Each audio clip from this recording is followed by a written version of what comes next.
Hey spooky friends, welcome back to my channel. My name is Jules and today is day one of Boookathon. So this is a Boookathon reading vlog.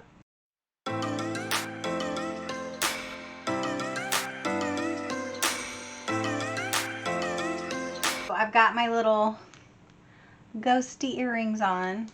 So this is the last Boookathon. At least for now, for a while. And I'm kind of sad about it. I love Boookathon. So Boookathon is a middle grade readathon that Keisha at A Book Like You started. She's done it for a couple of years at least. And it's like twice a year. She does it once in the spring and then once in the fall. And this is her last time doing it, so I'm kind of sad. So today is day one and it goes through May 5th. So I'm actually trying to finish up a vlog that I'm doing. I'm doing a Goosebumps vlog, so I'm trying to finish that the next couple of days. So for the first 2 days of the readathon, I'm just going to be reading that, and I also have a cozy mystery that I need to finish up. So I'm going to finish my April reads for today and tomorrow, and then I'm going to start my Boookathon reads on Wednesday and through the weekend. So let me share with you what the prompts are and what I'm going to read. So the first prompt is to read a book with a plant on the cover, and I'm going to read the Clackety. There's actually kind of like tree hands coming up out of it, and also little like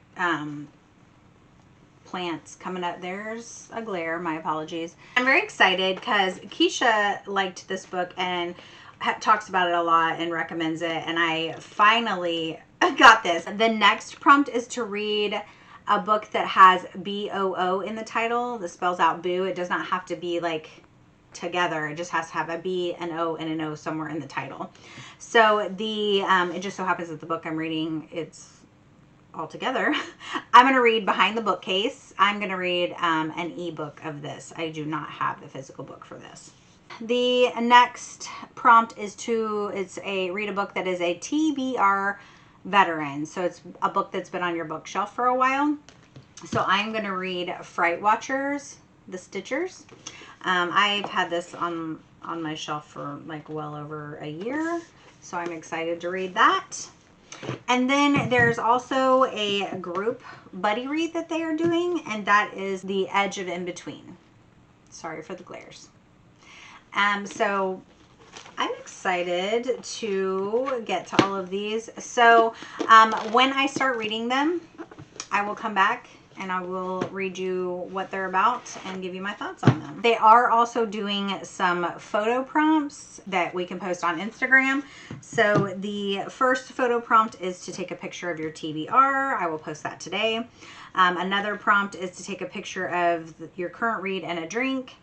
And then another photo prompt is to take a picture of a sheet ghost. So I will probably do that. I told my daughter already that she has to help me take a picture of me as a ghost in a sheet. Anyway, so I will be back with my updates on how my reading goes. Hey spooky friends, I'm back with an update. I just started reading for Boookathon yesterday. And I forgot to tell you what I was starting with, so we're going to back that up. But this is what I started with. Started with the Clackety. So I'm going to read what it's about. It says, some shadows are best left in the dark.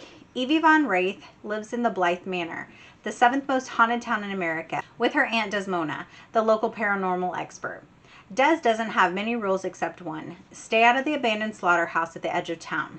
But when her aunt disappears into the building, Evie goes searching for her. There she meets the Clackety, a creature who lives in the shadows and seams of the slaughterhouse.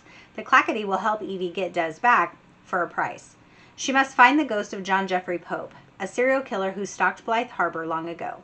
Evie must embark on a journey into a chilling other world filled with hungry witches, penny-eyed ghosts, and a memory thief, all while being pursued by a dead man whose only goal is to add Evie to his collection of lost souls.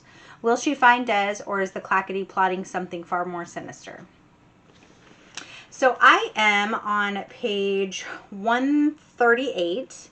So I'm about halfway through, and I'm enjoying it. It's actually pretty creepy for a middle grade book. But so like it said, we're following Evie, and Evie lives with her aunt because her parents have disappeared. So people presume they're dead, but bodies that were never found. So there was a fire at her house when she was younger, and she wasn't at the house, but her parents were at the house. The house burnt down, and then the parents are just gone. So her aunt is like a paranormal columnist. So she does like, kind of like Dear Sally letters or whatever, but it's like Dear Desmona. And they ask her questions about like, I need your help. I moved into a new house. I've seen weird things. Can you tell me if this is what's going on? Can you tell me if it's haunted? Things like that. And then she writes them back and tells them like what they should do. So anyway, so her aunt goes to this slaughterhouse to inspect something. And of course, Evie always wants to go with her on her like paranormal excursions, but if the aunt doesn't want her to because it's dangerous, and so Evie follows her one day and shows up, and she like gets this just weird feeling, and her aunt's like, you need to go, we need to go.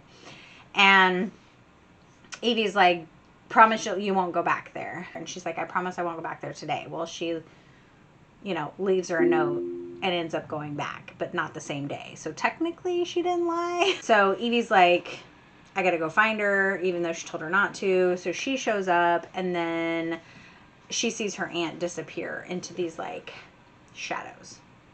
So she of course follows her because she needs to go find her. It's just like a shadow land. It looks like her dimension, but it's not. So like everything, like her house is there, but it's not. It's like a shadow house. And the sun and the sky are there, but like the sky is a different color, and the sun is black, but it still has light. Like it just looks different. Anyway, so she's coming across houses that she has to go look through these houses and find clues and keys and all this stuff. And so it's pretty fun. It's pretty creepy, but I'm having a good time with it. So anxious to see where it goes. My goal is hopefully to get the Clackety done at least by, I want to get most of it done tonight, if not all of it done tonight. I don't know, that's kind of a lot. I have my book discussion with, for Liv's Patreon tonight. We are discussing Heartless Hunter.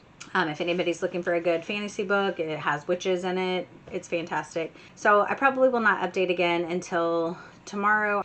I don't know what I'm going to read after this, but I will come back and let you guys know before I actually start it. But I'll be back with my final thoughts on the Clackety. Hello, friends. I am back. I don't know why I always do that. It's just fun. I am back with an update on the Clackety. I did finally finish. It is now Friday at 4:30. I was hoping to get this done last night, but our book discussion for Heartless Hunter was last night, and the girls, everybody was like super chatty, which is good, but it was fun.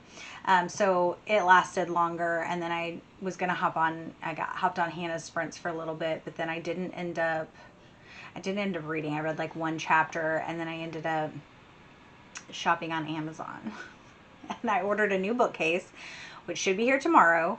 So I should have some clips. I'm going to put that together. And so it's black, and it's just a smidge shorter than the two that I have. And it's not as wide because I don't have as much space on this wall. So I'm going to put it between the two so that it kind of looks symmetrical. Let me give you my update for the Clackety. So on the wall in the slaughterhouse where the aunt was taken, they see all these birds on the wall, and it looks like someone could have painted them or drawn them on there, but there's no texture to them. They're just like there. So it's kind of like magic.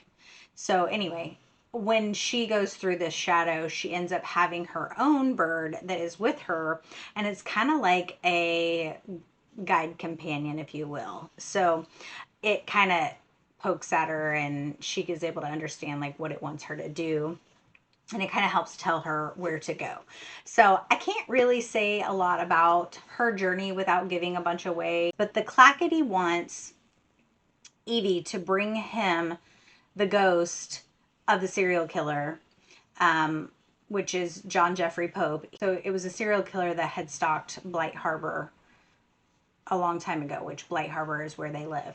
And the Clackety wants her to give him this ghost, bring the ghost to him. And obviously the ghost is not a good ghost, and he wants Evie's soul. So they kind of like make a deal, and she has to go on this quest to all these different houses to find different things. and basically lure the ghost back to the Clackety. And I'm not going to tell you why the Clackety wants him, but the Clackety is not good and the ghost is not good. So she is being kind of like stalked and watched on her whole journey by both of them.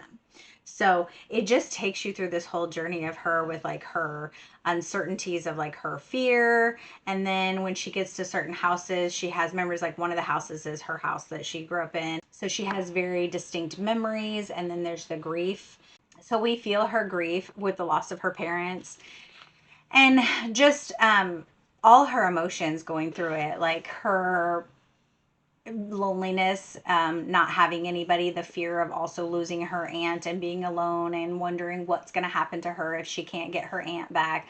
What's she going to do? Where's she going to live? Who's going to love her? It's a really good middle grade book, honestly. I am giving this 5 stars. I really enjoyed this. So this is actually the first book in a series. So the second book is called The Night Housekeeper. And I'm definitely going to read it. Can you see that creepy on the side of there? Yeah. So I am definitely going to continue in this series. So I would highly recommend this book to anybody who likes spooky middle grade. It is a must. Thank you, Keisha, for recommending this. And you were spot on, as always, with your recommendations. So we are already on day 4 of Boookathon, and I have got 1 book completed. So I doubt there's any way that I'm going to get to all 4 books. So with that being said, I'm going to go ahead and pick up The Edge of In Between, because our discussion for this is on Sunday. And I know, like, I don't know how I picked big books, why I picked big books for this readathon. This was 274 pages. Fright Watch that I want to get to is 263 pages. And The Edge of In Between is 290 pages. And I do have the audio for this. So I'm hoping to get this one read by tomorrow. And then I can pick up Fright Watch on Sunday. But I'm pretty sure I'm only going to get 3 books read. So I will let you know. But since I am starting this one now, I am going to read this. So it says, Lottie lives in Vival, a vibrant city. I'm going to say Vival. We'll see. Maybe the audio will tell me if I'm saying it wrong. A vibrant city where life exists in brilliant technicolor and everyone is born with magic. And Lottie is no exception. But when tragedy strikes, color is stripped from Lottie's heart and from the world around her. Taken in by her reclusive, eccentric uncle, Lottie moves into Forsaken, a vast manor located in the gray wasteland between the land of the living and ever after, the land of the dead. There, Lottie discovers more secrets and mysteries than she ever dreamed possible. A locked-up garden, a wise cardinal, a hidden boy, and a family whose world is full of color despite the bleakness around them. Though Lottie feels nothing but despair, the people and things she encounters in Forsaken begin to pull at the threads of her heart, slowly returning some of the color to Lottie's world. And then, everything changes once more. When splintered magic threatens to consume everyone and everything she holds dear, Lottie must find a way to thaw both the world and the hearts of those around her before time runs out. This sounds really good. It also sounds kind of sad. But hello, a wise cardinal. I love cardinals. They're one of my favorite birds. So I will be back when I have some thoughts on this. Good morning. Happy Saturday. I needed to do an update really quick before I leave because I don't know when I'll get to do another one. It's Saturday morning. I'm getting ready to go have coffee with a friend, and then we are going to, hopefully weather permitting, go feed some baby goats. Or just goats. I don't know if they're babies or not, but we're going to go feed some goats. So I'll probably have a clip of that if we get to do that. Anyway, real quick. Last night, Keisha did sprint for Boookathon. And I got about 30% into The Edge of In Between. I'm at like page 87. It's pretty good. It's actually kind of sad. It's definitely a slow start. So not a lot happening. So we kind of get the story between why people may or may not have magic in their heart to where they have color. And so they call them the gray people, the people that lose their magic, their color. They're just kind of the gray people. And so a tragedy does happen, and Lottie does lose her color. She has a tiny spark still. She can see it, and she knows it's still there, but obviously everything is great at her now. So she's at her uncle's manor now, and basically she's in this, it's this gray wasteland, which is like this in between the living and the ever after, and she's looking for someone. Anyway, so that's kind of where we're at, and just kind of goes through her loss of losing something and losing her color magic. Anyway, that is where I'm at with that one. This morning I also started Fright Watch the Stitchers, so I thought I would give you a little synopsis of this. It says, something strange is happening on Goody Lane. 13-year-old Quinn Parker knows that there's something off about her neighbors. She calls them the oldies because they've lived on Goody Lane for as long as anyone can remember, but they never seem to age. Are they vampires or aliens or getting secret experimental surgeries, or is Quinn's imagination just running wild again? If her dad were still around, he'd believe her. When he was alive, they'd come up with all sorts of theories about the oldies. Now, Quinn's determined to keep the investigation going with the help of her neighbor Mike. They'll have to search for clues and follow the mystery wherever it leads, even if it's to the eerie pond at the end of the street that's said to have its own sinister secrets. But the oldies are on to them, and the closer Quinn and Mike get to uncovering the answers, the more they realize just how terrifying the truth may be. So it's pretty good so far. I mean, it's kind of, nothing exciting is really happening. Basically, her and her neighbor, like it said in the back, they're, you know, going for runs every day and just kind of observing these neighbors and how they're acting. And then of course they go to school together, and they can't really talk at school because like people, like they're not in the same friend groups or whatever, so they end up fake dating so that they can actually discuss what's going on at school as well as, you know, when they're at home. So anyway, that's kind of all we're really at. I'm about 30% into this one too. This one's a really quick read though. I do have the audio for both of these, so I am hoping that I can, oh, look at this little book sleeve. I meant to show you guys. So my daughter made this. She sews. She makes like dog bandanas, but she's only 20, and she didn't have a pattern for this or anything. So I'm sure you guys know Bestie Book Sleeves sells all her book sleeves, and I have a ton of her book sleeves. And my daughter was like, I kind of wanted to see if I can make those for myself and see if I can make one. So this is just like a sample one she did, and it turned out really good. I mean, obviously she's got a little bit of, you can see the color at the top more so than in. It wasn't tucked enough. So I think this was her second one she made. This was her very first one she made. It didn't have a pocket. And obviously, you know, the top is kind of not, it's kind of like creased and whatever. Of course, it's Halloween themed because we love Halloween, and so is this one. This was her second one though, and she did figure out how to get the pocket on it, but still need to work at the top. But for just us, I think she did a fantastic job, and I love them. So I decided to use this one because it matches my book. Anyway, those are my updates for now. I will come back and let you know my thoughts on these books. Bye.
Have numbers. Nothing like the panels not being numbered.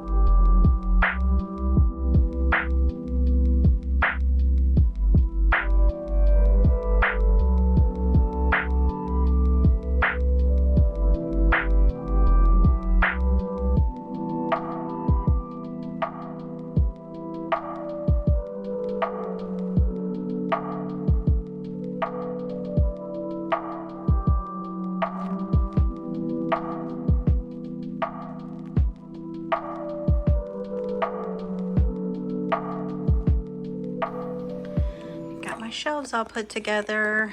I'll do a little tour. So I moved here in this middle section. I got all my book sleeves. These are all Original Goosebumps, Horrorland Goosebumps, Most Wanted Goosebumps, and the Choose Your Own.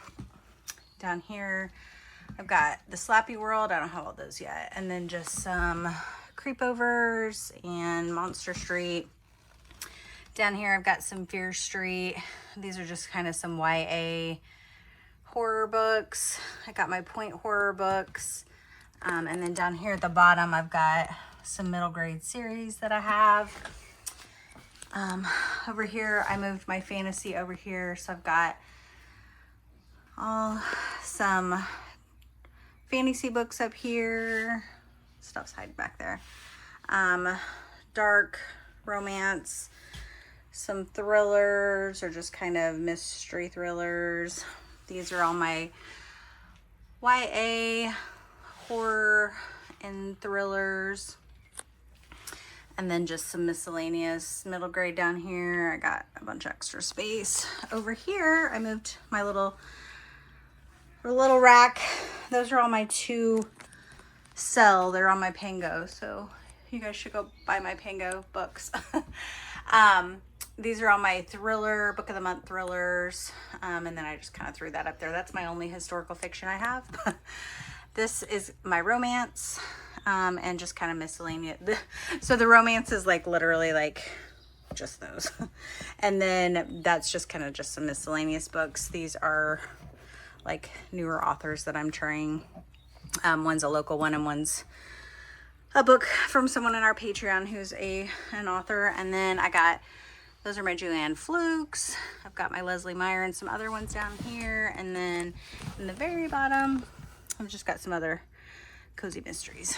So my cozies are kind of hiding, but anyway, yeah, I think it turned out good. I definitely needed that third one. And as you can tell, it's a little shorter and skinnier, but I think it looks okay in the middle with the two larger ones and then that one kind of tucked in between it. So I am happy with it. I think it turned out good. Hello friends, happy Monday. I am back to do my final wrap up for Boookathon. Before I do that, I have my book of the month box that came in the mail. I want to open that with you guys. So it's obviously a little taller than an average box. So I think I got 3 books. I always forget what I get, but we will see. Let's see what I got. I know one I for sure got. Oh, that's right, I did get this. So, oh, it's so pretty.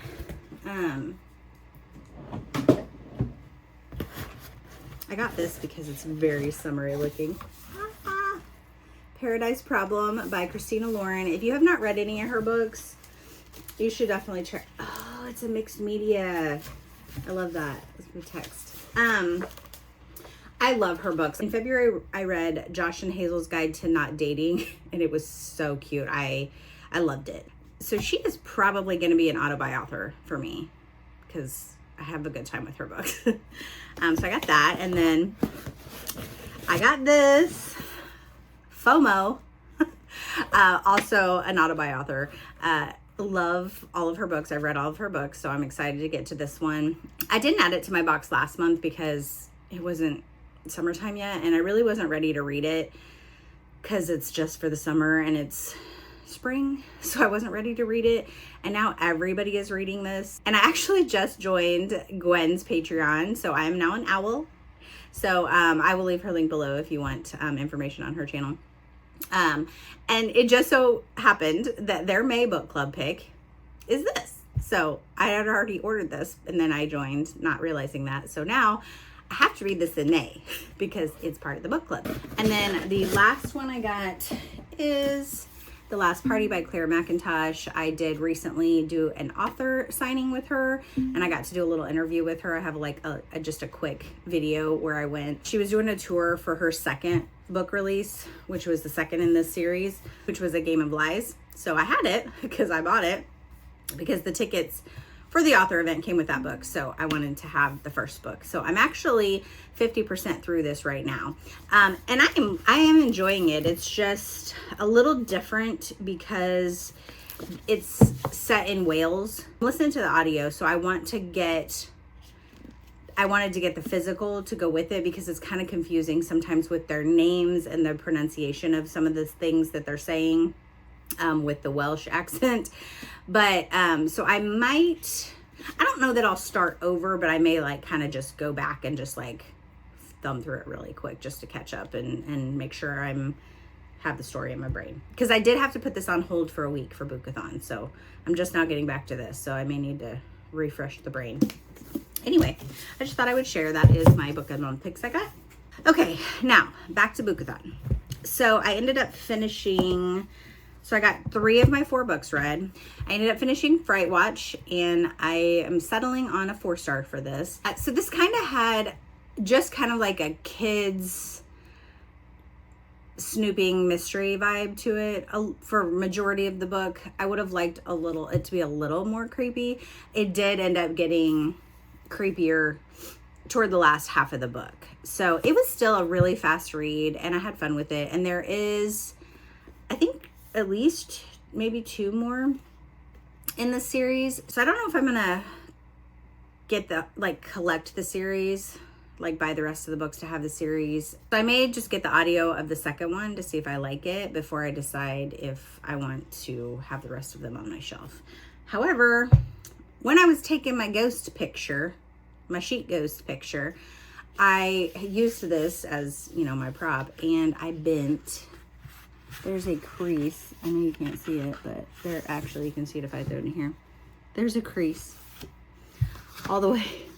I mean, luckily you can't really tell from the front, but I was so mad at myself because I just don't like when books get jacked up. And then I finished The Edge of In Between, which was the buddy read for Boookathon. I found the first part of it was interesting. It was, like I said, it was sad. I was told you about the first half of it. And she'd gotten to the manor. The part where she was at the manor in the in-between, I was expecting it to maybe be a little more spooky because I kind of thought this was like a spooky middle grade, but it just kind of fell flat for me. And it could have been because when I was reading it, I was tired and it just wasn't keeping me, enthralled enough that I was dozing off, and I'd have to back up and reread. It did pick up toward the end, and it got spooky. It got the creepy vibes that I was hoping it had. So she's at this in between for a long time, but it really doesn't give any description of the ghosts, because it's in between, transitioning between the living and the dead. So there are ghosts there, and they're supposed to be crossing over in this, they're hanging out in this gray land. So it doesn't really explain much about why some of the ghosts that might be there are just are they trapped there for a certain reason? Are they just hanging out? Are they looking for something? And then she does meet she does meet somebody. She meets a boy ghost and then a real boy at the manor. And then they get together and they start doing some investigating while they're looking and why they're there. And, she reveals some things, and I can't really tell you a lot about this without spoiling anything, but I will tell you, this is a retelling of The Secret Garden, which I have not read, which if you've read, then you probably know the story. But we had book discussion last night, and they talked a lot about it. I think if I had read The Secret Garden before, then I probably would have enjoyed this more. This read about it was a 3.5 for me, but Goodreads doesn't do half stars, so I gave it a 3 on Goodreads. But then we had the book discussion last night, and it was very impactful. So it was a very good discussion. Everybody had really good points about everything. So it did bring my star rating for this up to 4 stars. So final wrap up for Boookathon. I will go in order. So this was probably my least favorite read, but like I said, after the discussion, I did bump this up to a 4, and then I gave Fright Watchers a 4, and then I gave the Clackety 5 stars. So those for my reads for Boookathon. So let me know in the comments, did you participate in Boookathon? Have you read any of these books that I've read? What did you read for Boookathon? Are you going to miss Boookathon as much as I am? And until my next video, friends, be yourself, be awesome, be kind.